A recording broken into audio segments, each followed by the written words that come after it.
জুলাই গণঅভ্যুত্থানের পরবর্তী নতুন বাংলাদেশে রাজনৈতিক অংশগ্রহণ জোরদারে নতুন উদ্যোগ নিয়েছে বাংলাদেশ জাতীয়তাবাদী দল বিএনপি। তরুণ ও সাধারণ মানুষের মতামতকে গুরুত্ব দিতে চালু করা হয়েছে নতুন ওয়েব অ্যাপ ম্যাচ মাই পলিসি। এই ওয়েব অ্যাপের মাধ্যমে দলটির নীতির সঙ্গে নিজের মতামত মিলিয়ে দেখার সুযোগ পাবেন নাগরিকরা। বৃহস্পতিবার বিএনপির মিডিয়া সেলের সদস্য সাইরুল কবির খান এ তথ্য জানান। বিএনপির পক্ষ থেকে বলা হয়েছে www.matchmypolicy.net ওয়েবসাইটে প্রবেশ করে যে কেউ নিজের মতামত দিতে পারবেন।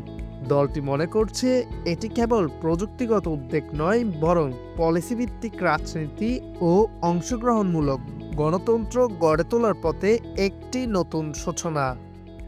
মাহি সাজিদ, খবর 24।